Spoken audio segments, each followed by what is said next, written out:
Mercredi 12 janvier 2022, amis internautes de Guérit TV Monde, bonsoir et merci de prendre ce rendez-vous. On démarre le bulletin d'information par FIP, entendez, Festival international de Porto Novo. Le festival qui a pris fin donc lundi dernier. Et dans son discours de clôture, le maire Charlemagne Nyankotia a adressé ses remerciements au président Patrice Talon, chef de l'État béninois, donc, et sans oublier ceux qui ont contribué de près ou de loin à la réussite de cette 5e édition du FIP. Je vous invite ici à écouter un extrait de son discours de clôture. Mes premiers mots de remerciement vont à l'endroit du chef de l'État, le président Patrice Talon, pour son engagement personnel dans l'organisation de cette 5e édition. Je ne voudrais pas dévoiler ici toutes les diligences faites par son Excellence, mais je suis très marqué et je prends l'engagement de poursuivre dans la même dynamique pour faire du FIP un événement culturel exceptionnel à la mesure de ses ambitions d'une part et d'autre part au regard du potentiel culturel et patrimonial dont dispose la ville. Et j'ai personnellement des raisons de le faire, car on peut observer tous les changements infrastructurels en cours dans notre ville qui est en train de redorer progressivement son blason de capitale sous le leadership éclairé du président dont les actions nous inspirent fortement. Cette édition du FIP a porté sur le thème de la restitution des trésors royaux. Je voudrais saisir cette occasion pour remercier toutes les personnes qui se sont investies pour la réussite du colloque international qui a réuni dans notre ville des centaines de personnalités intellectuelles pendant 3 jours pour réfléchir sur l'avenir des trésors revenus sur notre territoire après 129 ans de séjour en France. Nous avions décidé de réfléchir sur ce thème pour être à l'avant-garde de la réflexion afin que nul n'ignore les efforts de nos dirigeants. Mais c'est aussi pour montrer notre responsabilité dans la suite du processus. Les actes du colloque seront transmis aux autorités afin qu'elles sachent l'apport de la ville de Porto Novo dans la réflexion en cours. Le colloque, c'était plus d'une dizaine d'universités d'Afrique et d'Europe. C'est plus de 100 participants d'ici et d'ailleurs. C'est enfin des communications et de partage d'expériences qui ont enrichi nos idées. Merci à tous.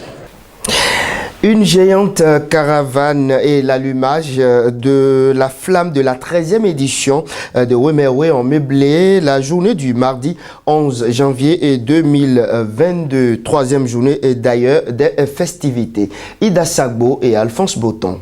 C'est une grande caravane de Wemewe qui a paradé à l'entame de cette 3e journée des festivités.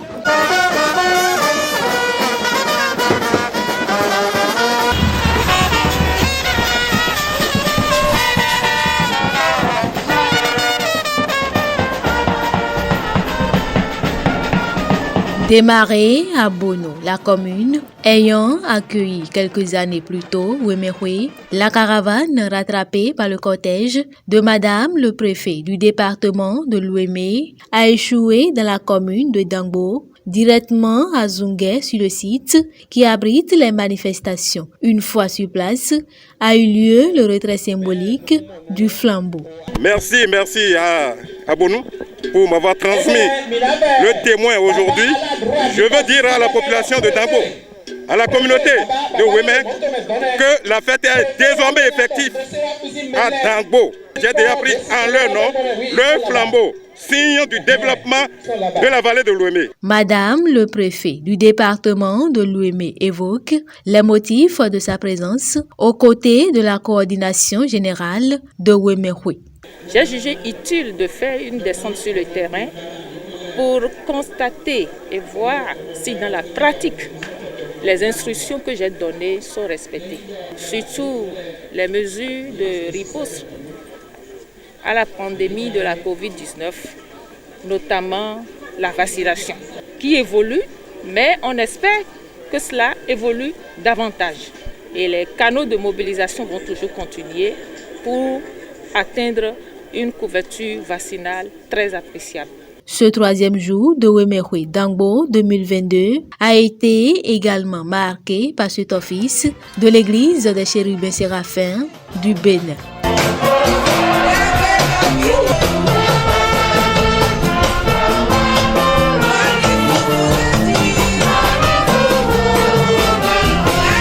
Je voudrais demander à tous ceux qui sont ici et qui sont encore en arrière et qui viendront sur ce site de prendre les dispositions et les recommandations de l'homélie de l'église séraphine de ce jour. Il faut le respect des consignes des autorités. En dehors de ça, ils ont attiré notre attention sur le respect des gestes barrières. Nous avons un centre de vaccination. Ceux qui ne se sont pas encore vaccinés peuvent aller se faire vacciner.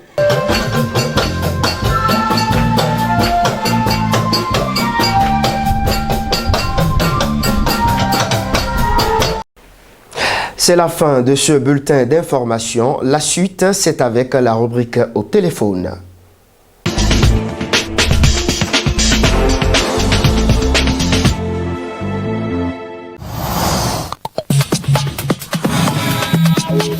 La rubrique au téléphone, c'est tout de suite et maintenant. Bonsoir, docteur. Oui, bonsoir, monsieur. Comment allez-vous? Ah oui, ça va. Comment présentez-vous à nos internautes? Ok, moi, c'est le docteur Balak Marius Makaïtou. Je suis médecin. Je suis actuellement en spécialité. Je suis en gynéco-obstétrique et je suis actuellement au CNHU. Docteur Balak, dites-nous, qu'est-ce qu'on entend par l'automédication?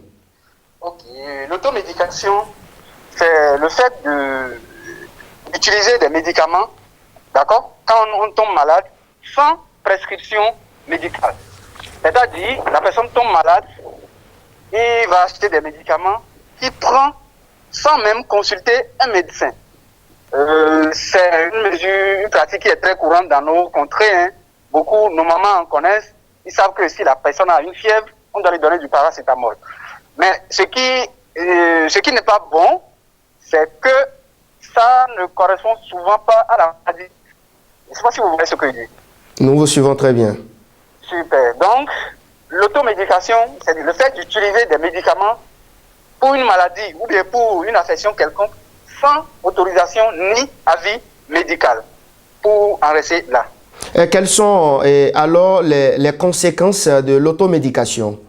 Bon, les conséquences de l'automédication, c'est de passer souvent à côté du diagnostic, de traiter ce qui n'est pas traitable en fait. C'est-à-dire, on traite la chose, mais on ne connaît pas exactement ce qu'on veut traiter.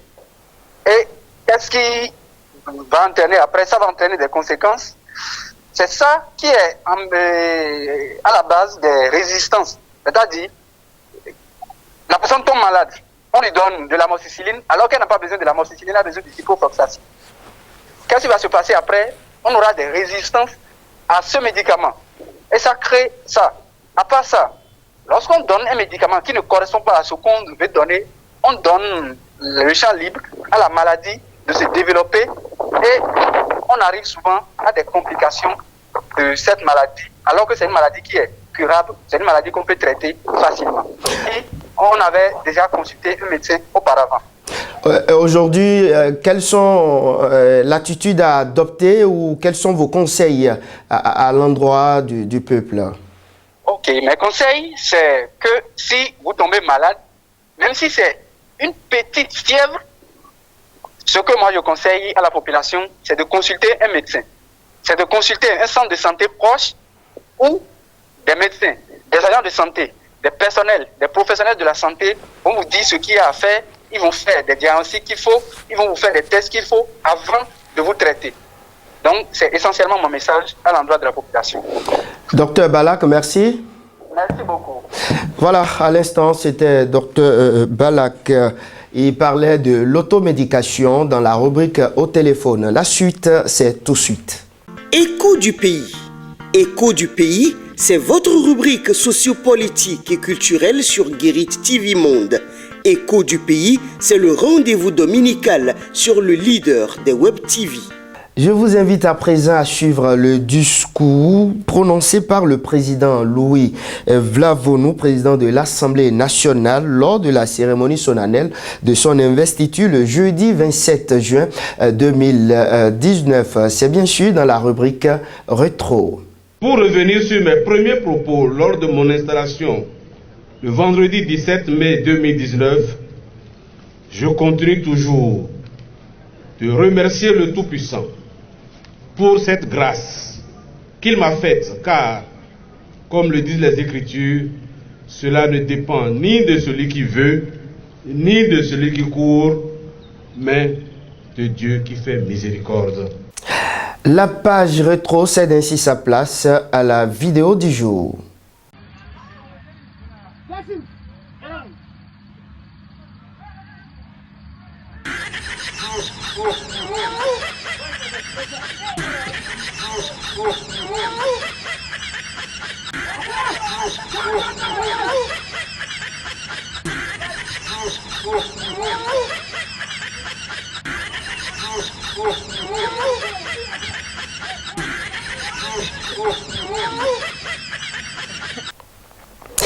Voilà, mesdames et messieurs, c'est la fin de ce numéro de la trottinette. Merci à vous et à demain, jeudi, si Dieu le veut.